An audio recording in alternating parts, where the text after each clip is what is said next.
Welcome to a new edition of the Famous Interviews with Joe Dimino. On this episode, we talk with Educator, international speaker, and consultant David Shar. He helps organizations and HR professionals reignite passion and prevent burnout at work. A popular professor at the University of Maryland, he teaches graduate courses in talent development and organizational change. David's research explores why people fall out of love with their work and how to rekindle that spark before it's too late.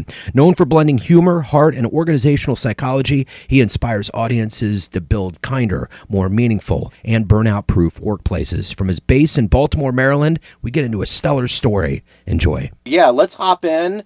It's so good to meet you. Thank you for taking a minute out for the program today. Yeah, thank you. You bet. So before we get into your good work, I want to know this. I always start with this. 5 years ago, this pandemic changed everything about our lives. And I'm sure especially in the work that you're doing. Yeah. How did you get through the coronavirus era, and how has it influenced the way that you approach things today? Interesting. Okay, that's actually a great question. So I don't like saying it, but that COVID era was actually amazing for me. I think I'm an empathetic person and walked a lot of people through, some real struggles during that time. But something that I saw as a Facebook meme all the way back then was like this whole idea of we may all be going through the same storm, but we're in different boats. Yeah. And honestly, my boat was pretty good. A lot of people figured out that the relationships they were in were not so solid. I had the opposite experience. I loved being stuck with my wife and kids. The fact that I was already speaking and consulting on burnout, like that really helped, because suddenly everybody was experiencing it. But it fundamentally changed a lot. The issues that people were having at work started changing, and so that changed all of my work. There was a lot of impact, both good and bad. It was just, I'm not the type of person that, some people, I do a lot of change management, and even the smallest tweaks. I've gone into organizations and helped them with these changes that I know objectively are going to help everybody, and found resistance and been shocked. Some people, all change is negative. For me, when things change, I'm kind of excited about it as the default. I guess something's not wired right in my brain. So it's like, what is this new thing? So I entered it with curiosity and like, let's make the most out of it. Yeah. And so I made the most out of it. I figured out what I can do better, how I can change things. And maybe it's part of my ADHD that I'm like, oh, different, new. Okay. You got my attention, which is a hard thing to get. Yeah, totally. So let me ask you this. As a speaker and a consultant, I want to get to the marrow of what you do on a daily basis. And to do that, kids always have a way of getting the truth out of us. I'm going to put you in front of 12-year-olds. You're at career day, you're in a school, and the kid in the back of the room is like, hey, what do you do for a living? What's your answer? I help people make work better for everyone. Okay. So what did you want to be when you were sitting in that classroom at 12 years old? What was your dream gig? A veterinarian, but I hadn't yet to take a physics course at that time, in my defense. So that changed. But it was actually in my early career experiences where I started falling in love with work and seeing what that could be, and really loving what work brings, where you get all these diverse people with diverse perspectives and experiences coming together to solve problems together and work together and make the world a better place in ways that you can't do individually, magnify your own impact.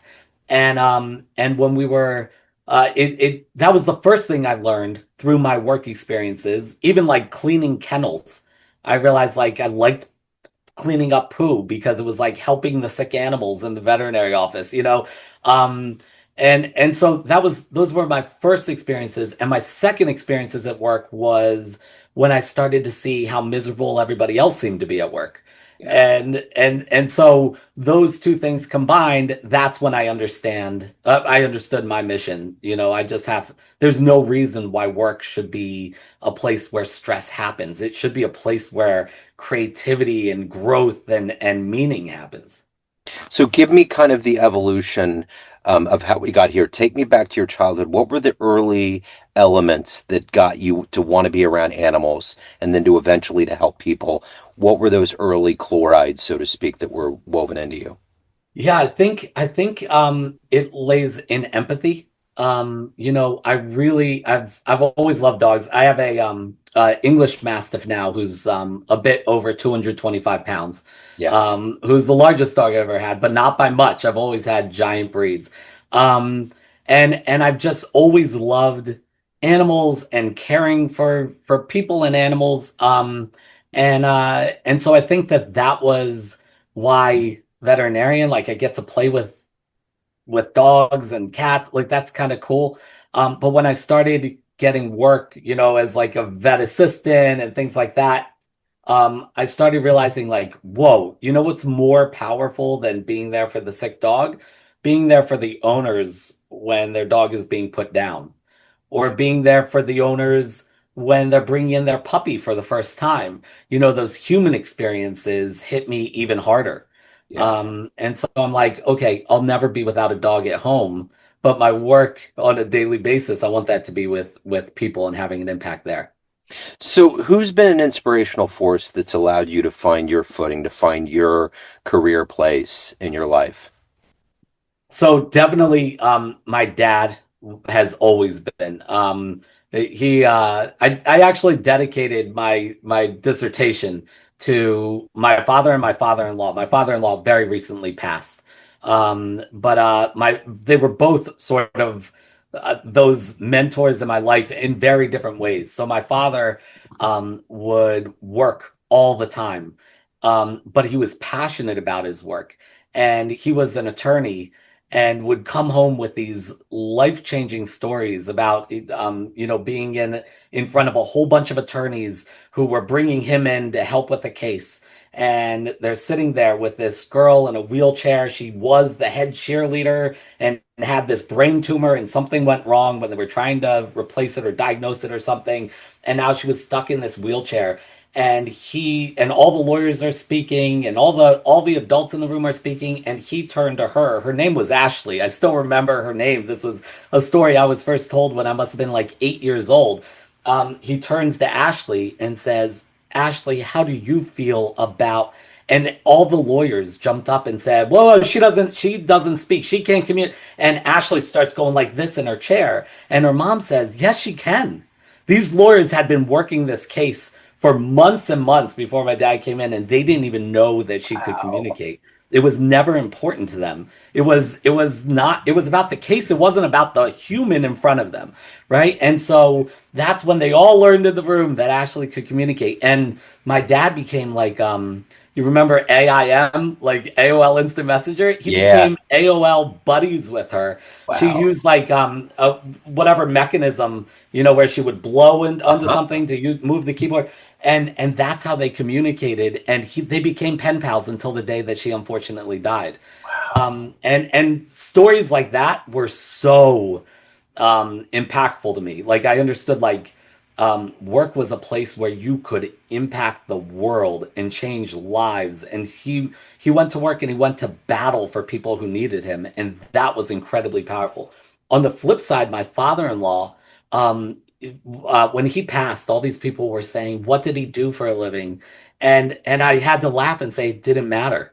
He had a billion different jobs, a billion different careers throughout his life, but it never mattered because what mattered to him was family and community. And so he found impact and had impact on all these different things. He was in the Scottish band community, he was in his synagogues community, he was in all of these different things, and never missed my wife or her sisters practices or performances or anything ever.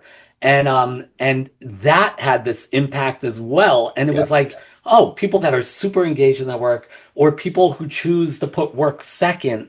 Either way, you can live a life where the focus is on having impact, and you can have impact in every sphere of your life. Absolutely. So if you could meet one person alive that would embody all of these traces of being, whether it's balance between their business and personal life or running a good company. We've heard all these different examples from Steve Jobs to, just the guy on the fringe that owns a factory that took care of his people. There's all these examples. What's one of your favorite examples or someone that you might want to meet? Um, So I actually have the privilege of working with that person.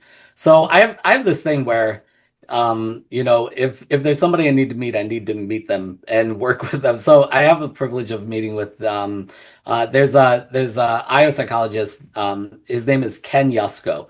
And he was my teacher and mentor when I was getting my master's in IO psychology. He was a member of my committee when I got my PhD, and he has built this incredible career where he goes out and he is one of the lead people working on everything that doesn't include the physical aspect of the game. He works with the NFL and helps with all of the psychological stuff. He works with all these professional sports teams, huge organizations. Um, but if you look at his Facebook page, there's none of that. It's always him on vacations with his wife and kids. And he is always in some other unique spot.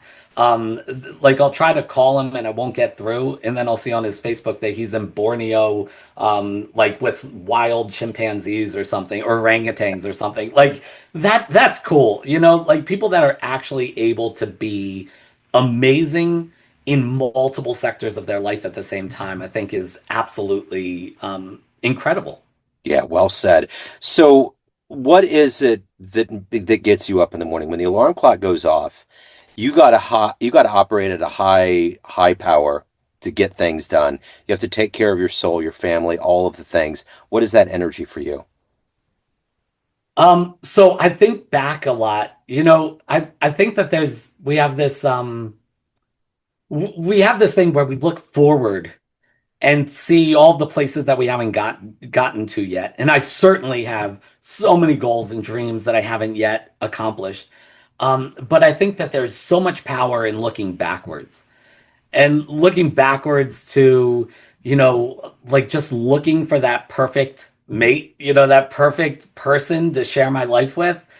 I've been blessed to find that.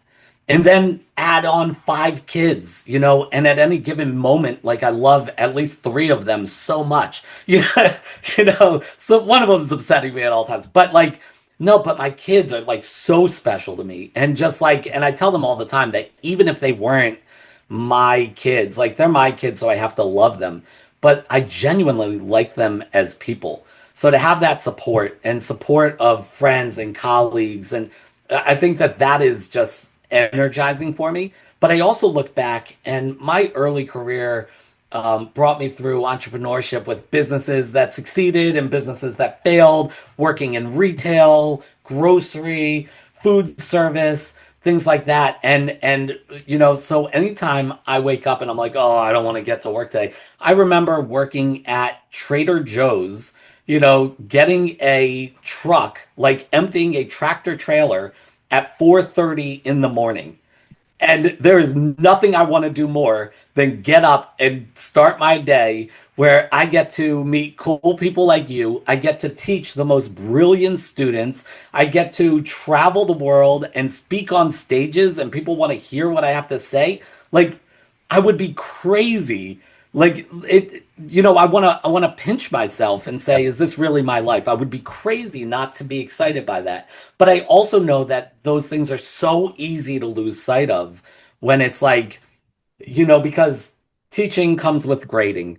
Speaking comes with preparing, for those speeches and all of the travel and all of that. Everything comes with those little pieces. But the core work that I do every single day, I would do for free. I tell my clients and my university that I would teach, I would speak, I would consult, I would coach for free. I'm charging them for all the stuff that I hate, the administrative tasks mostly. Yeah. And luckily that makes up a tiny percentage of my work. So if you were to have a dream tonight and you ran into an 18-year-old version of you and you had a big book in your hands and you came up and you handed it to him and said, "This is how your life has turned out so far," would that young version of you believe it? No, I don't think so at all. I think that version of me was very entrepreneurial. But just having my doctorate, I would never have believed that. I was a late bloomer Yeah. in those terms. And so I don't think that I would believe any of that. No. But also, there's I just finished reading one of a billion books out there that are on the same thing. But the book is called Twice, I think. And it's about this guy, the guy who wrote like Tuesdays with Maury, and he Yeah. writes all these, Mitch yeah, Album. Mitch Albom, yeah. So his newest book, Twice. Yeah. And without giving anything away, it's about this guy who has this power that he could redo anything in his life once, right? So he could live anything twice. And for me, if I had that power, I would never snap my fingers or tap my thigh, whatever he has to do it. I would never do it because I'd be so scared that I would pick something that looked like the better option, the easier path, the more rewarding path, and get myself off of this path that I stumbled into. I just feel really blessed with having made my way here. I think I just would never. There's not a moment that I would relive. So as a speaker, what's the best speech you've ever witnessed in your life? Oh, so there's a guy, Morris Morrison, incredible speaker.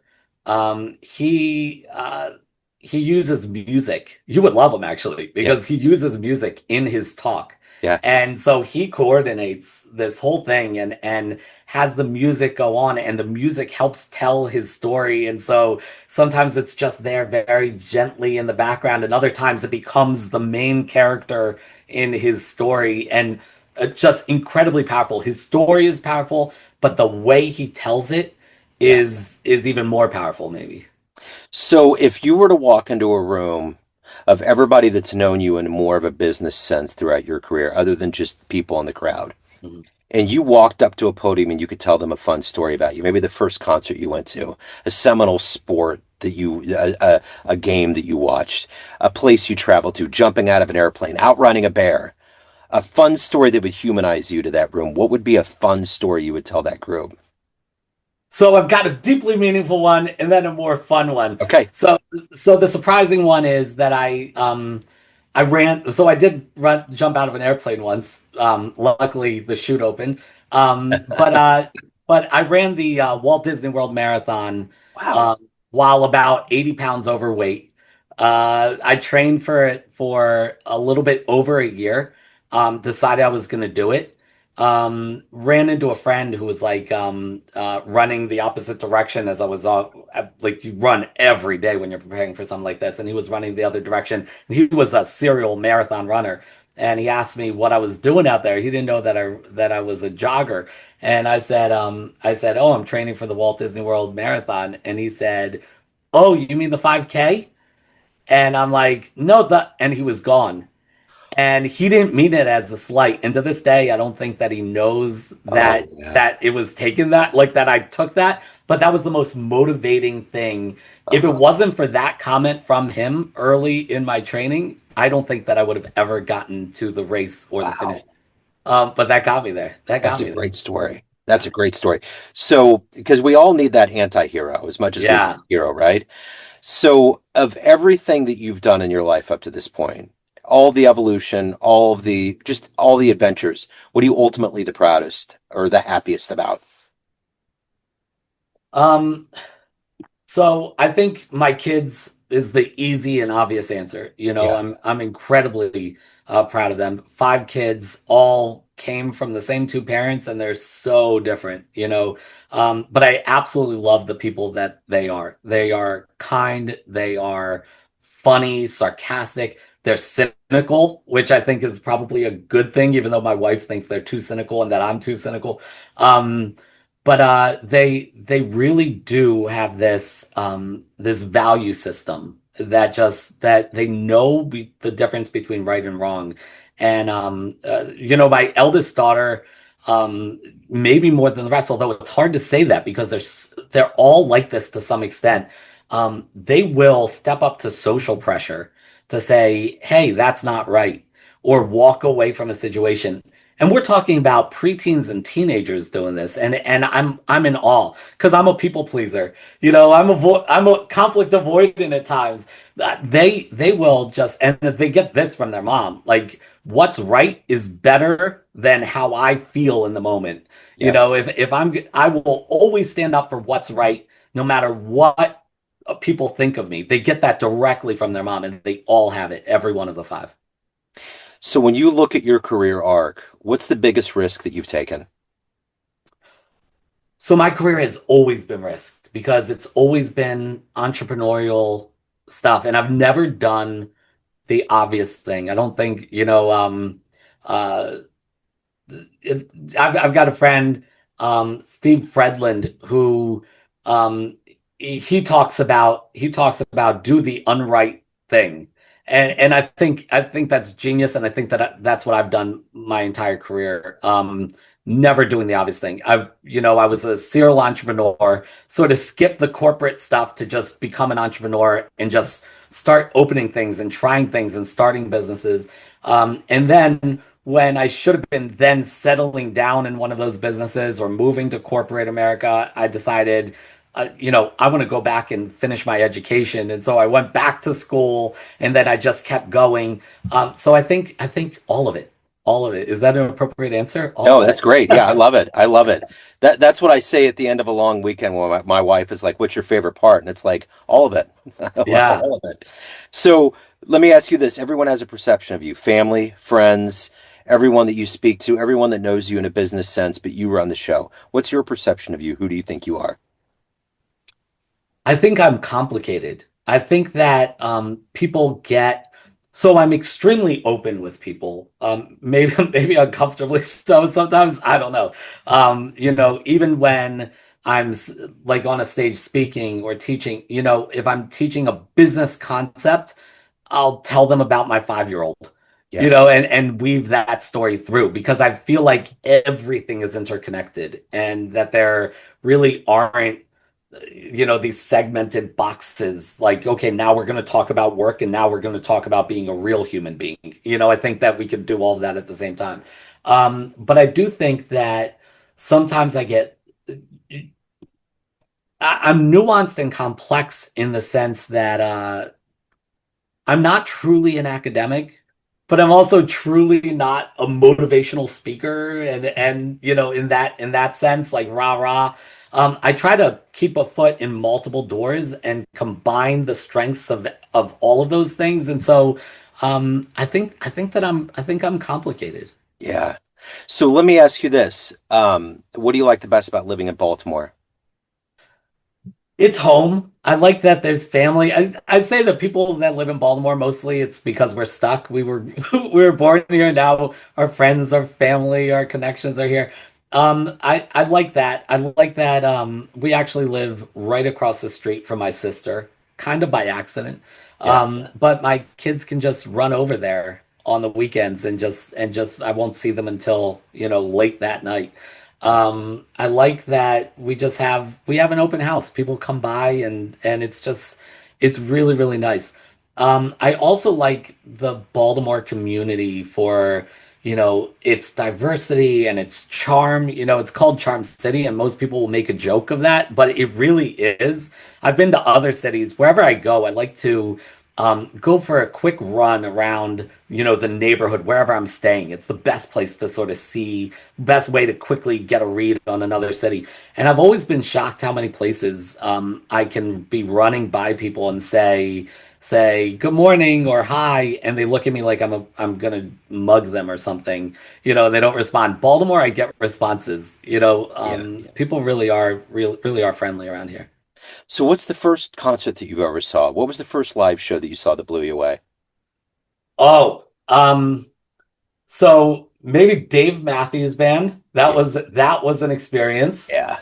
That was definitely an experience, and it was like I was actually sitting outside of the stadium, Hershey, Pennsylvania. They've got their stadium, and it's this big thing, and there's this field right next to it. And so at Dave Matthews, I remember going there with a friend and being able to just like be on that lawn outside. So not only was it Dave Matthews, it was Dave Matthews fans who couldn't afford Dave Matthews Yeah, tickets. So these were like the real people, it's better. and that was super impactful. And then I remember also a very different thing, being in a closed sort of club, very small club, listening to OAR.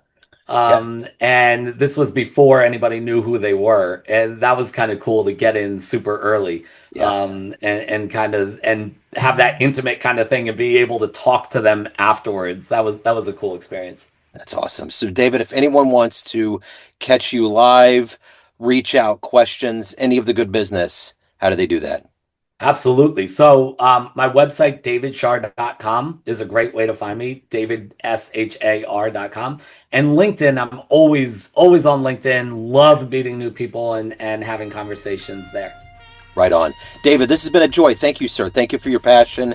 Thank you for your story, your energy. I appreciate it, man. Best of luck. Likewise. Thank you. Thanks for tuning in to another famous interview with Joe Dimino, where we cover the world of art, literature, business, spirituality, music, and more from around the globe. Our esteemed theme music was composed and produced by the great E.E. Pointer of Kansas City's River Cow Orchestra. If you want to hear more interviews, visit the Famous Interviews with Joe Dimino channel on YouTube. You can also find us on Spotify and Apple Podcasts. Thanks again for listening, and until next time.